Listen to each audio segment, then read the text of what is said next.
Welcome to the Simply Oshi channel. I'm Yuki, and today in this video I'm going to be showing you how to make shiro-an the easy way. The very first video that I posted maybe like 2 or 3 years ago was making shiro-an. I had many people watch that video and received a lot of positive comments about it, but some of the people left comments that it was too time consuming to make, it takes too long, or it's a bit troublesome, which is true because making anko takes time and it is a bit troublesome. So I decided to make this video to show you how to do a shortcut in making the shiro-an.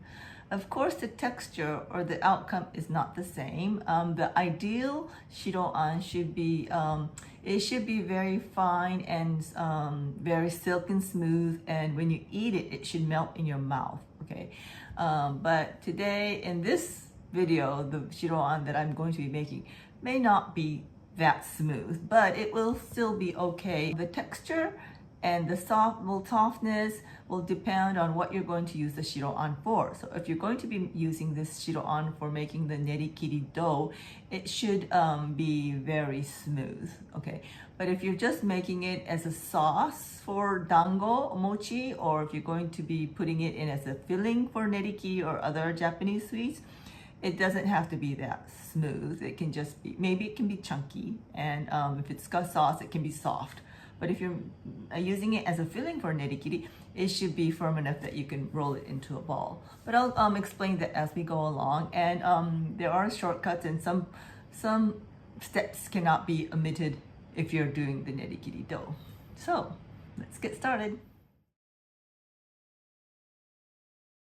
So in this process, we're going to be using cooked beans. This is to save time on boiling beans. So if you can get a can of beans or a pack of white beans, it'd be great.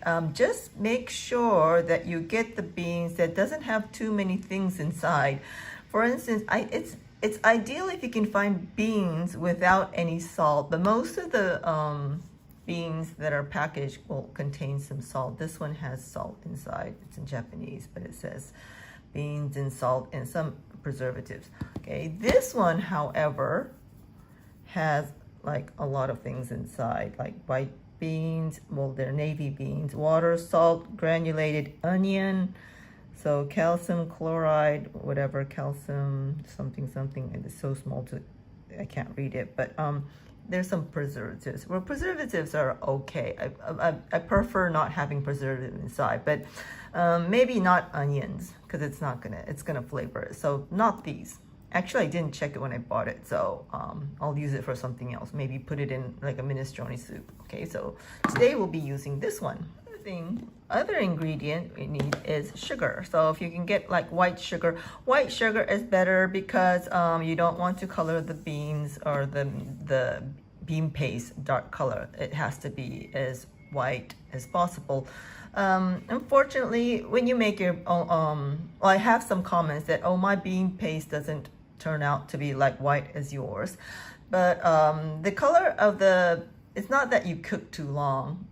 The main reason that the bean paste is a bit dark in color is that it's the kind of beans you're using. So yeah, you can't help that. Try to find beans that are really white in color. The other reason may be that it wasn't, you didn't soak it long enough. So if you soak it not too long, sometimes it turns out brownish in color. And the bean paste that are sold in Japan are sometimes bleached, so it's not the natural color. Especially the white bean paste that we use for nerikiri dough, it has to be really white. So in that case, the factories will bleach it. Okay, so I'm gonna take it out of the package like this into a strainer.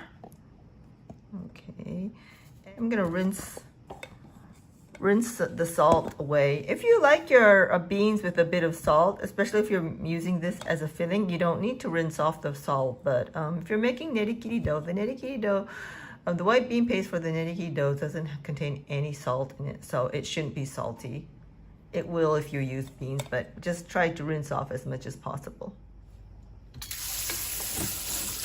So just briefly rinse off. I'm sure you won't get all the salt off, but it will minimize the saltiness in the beans. So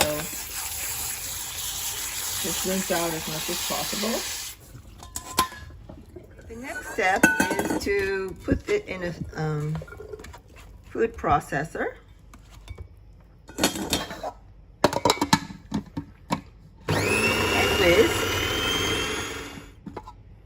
Okay, so it's pretty much mashed, and what you can do is you can add sugar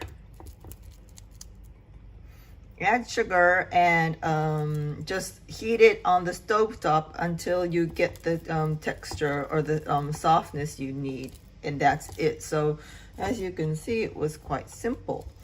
But if you want to go one step further, what you can do is you can strain this. And if you want to make nerikiri dough, you need to strain it. You can't make the dough like this. But if you're using it as a filling or a sauce, it's okay to have like a little bit of bits in this paste. So what you want to do is take what you've pureed. Actually, if you're going to like strain it, if you know you're going to strain it, you don't need to puree it. You can just strain it. You can put the cooked bean in it and strain it right straight away in the strainer. Okay. In my other video, I used two kinds of strainer: the coarse strainer and the fine strainer. If you have both, you can do both. But if you only have like one strainer or a sieve like this, you can just use whatever you have. So I'm doing the easy method. So I'm just gonna use a normal strainer, okay, like this. Okay, you can use water like this to help push through. And the idea is to just get the skin off. And some white beans would have a really tough skin. In that case, remove the skin before you strain or before you put it in the food processor. Okay. Okay, as you can see, the skins are left. Don't throw that away because that's where the bean paste is. So don't throw that away. Just push out as much as possible. If you need to use more water, you can, but in that case, just make sure it doesn't spill. Okay, so I think that skin is almost removed. Okay, so now you can see that after about 3 or 4 minutes, the bean paste has sunken down. Then you want to slowly discard the water on the top. Be careful not to drain the bean paste. Okay, so now we've separated the top part and the bottom part. Okay, I'm gonna throw this away. Okay, that's fresh water. I'm gonna put that in there. I know that some of you who are watching are saying, oh, that's no shortcut, it's also troublesome. So in that case, you can skip this part. Like I said, you can just, after you put it, you puree in the food processor, you can just heat it together with sugar to make the bean paste if you want to make a filling. But I'm just showing you how to make a really smooth koshi-an, the smooth type that you can use in the nerikiri dough, making the nerikiri dough. Okay. But this is to remove some of the starch and try to get that melt in your mouth texture. Okay. So just mix it up and wait for a couple of minutes. Okay, so again, the bean paste has sunken down, so I'm just removing the water on the top.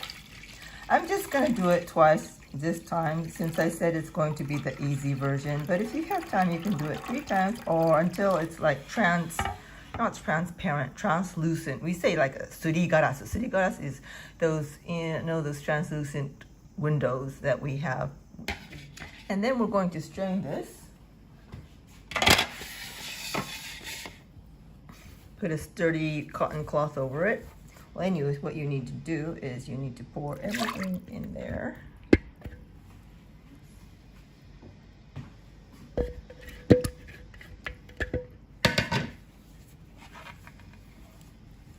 Okay, and squeeze out all the water. So like I said, if you don't want to go through all this trouble, just don't soak it in the water, and just go ahead and just making it thick in the pot. Okay, so that's, the water is gone.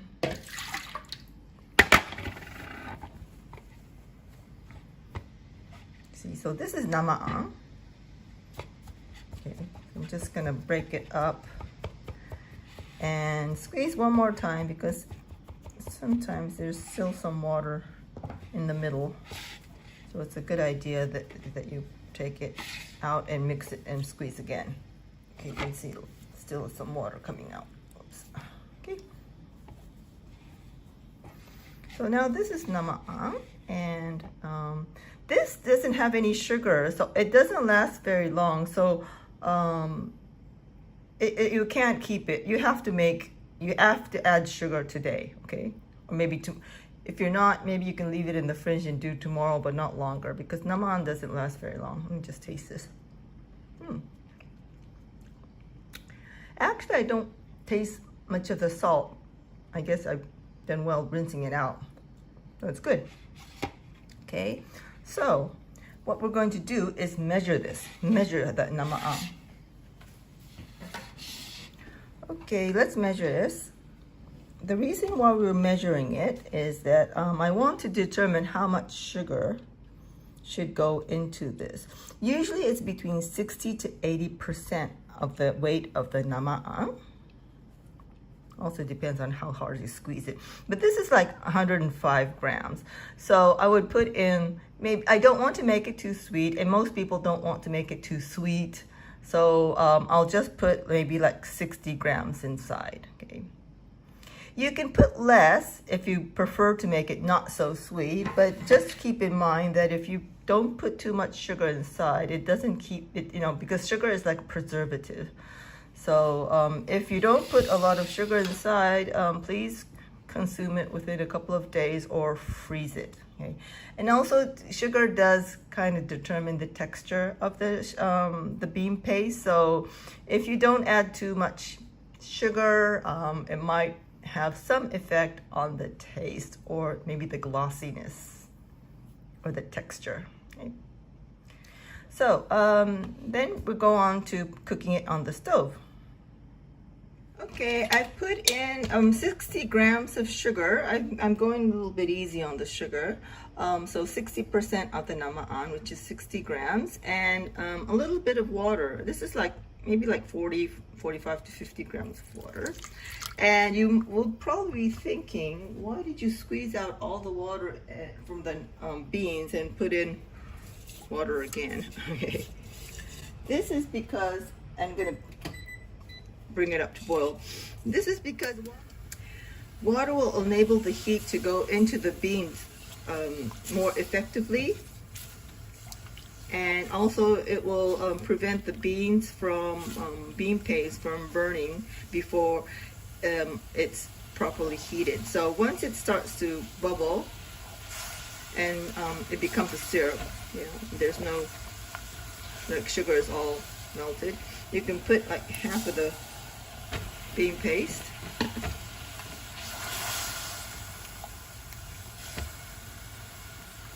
And mix it until it's totally gone. And just wait until it brings up to boil.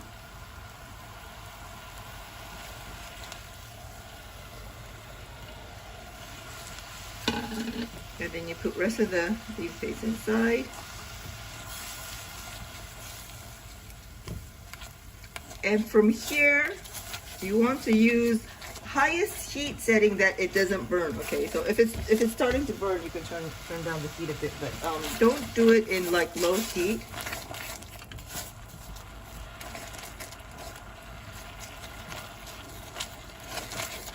And just try to mix, just scrape off the sides. As you can see that we say kawanoji, kawa, the river, the kanji, the Chinese character kawa, river, is like the letter M. So like you're just want to just not stir it, but just kind of go like this, go back and forth like this. Okay, it's pretty much thickened. As you can see, that because there's a lot of water, it's not burning. And the beans are thoroughly heated and mixed with sugar. Okay, I'll just turn that off. Okay, so when you kind of drop it, oops, it still doesn't form. It's kind of blocked, so maybe I'll do a little bit longer.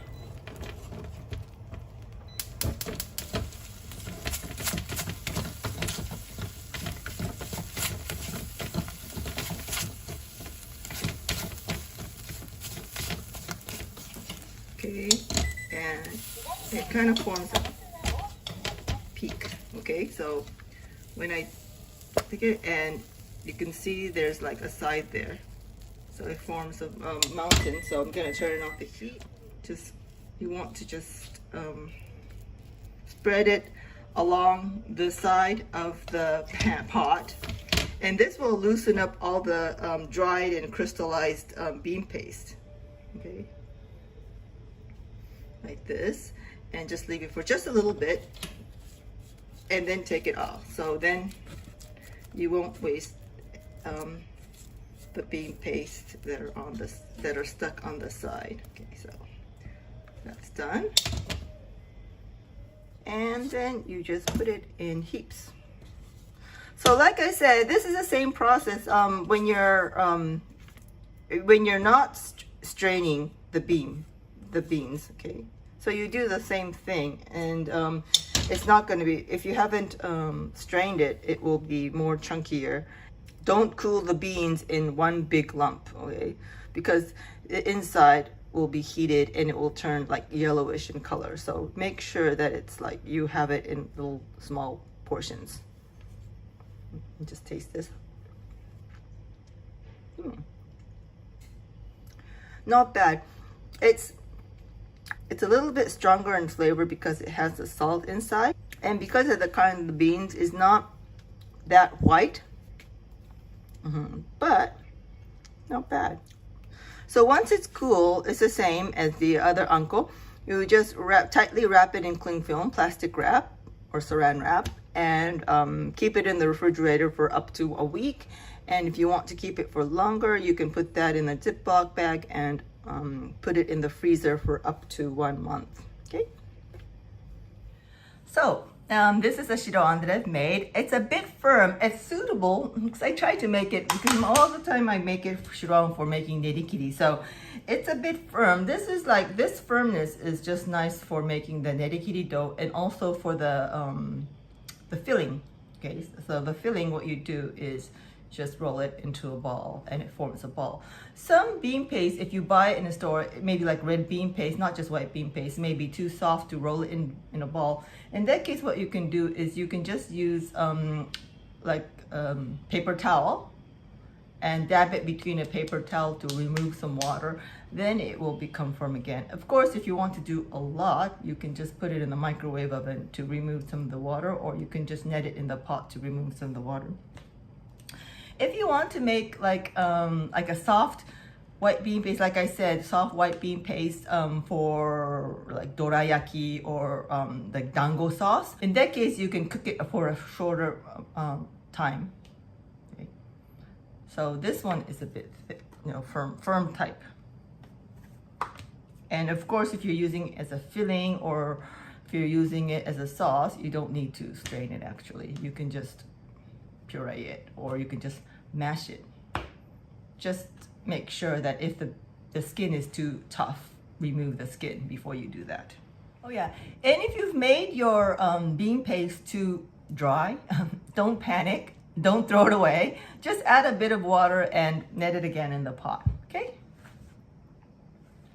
And oh yeah, and the other thing is that if your bean paste is too soft, like I said, you can just dab it between a paper towel, or you can just put it back in the pot and knead it again, or you can just put it in the microwave for about a minute, depending on how strong the microwave oven is to just remove the water. So yeah, it's quite flexible. So don't throw it away unless you've burned it. Try not to burn it, because if you burn it, it will taste like burnt uncle. So yes, but of course, don't be too scared, because you need to use really high heat to make a really good uncle. Don't just like do it on simmer because you're afraid that you're going to burn it. It's not going to taste good, okay? If you have any questions or comments, please leave it in the comment section below. Okay, thank you. Okay. So I hope you enjoyed my video. If you liked the video, please give it a thumbs up. I really appreciate all your kind comments and your support. So I have one video that I want to bring out, which is about the Kappabashi kitchen street tour in Japan, in Tokyo, but I really haven't had the time to edit it, but I promise I'll get it out by the end of this year. So please subscribe to my channel, and I hope to see you again next time soon. And if you'd like to follow me on Instagram or Facebook, I have the link in the description below. So if you want to see my other works, what I'm doing usually, please follow my SNS. And if you're ever coming to Japan, please visit my cooking class, and I also do online classes too. So yeah, hope to see you again. So until next time, bye-bye.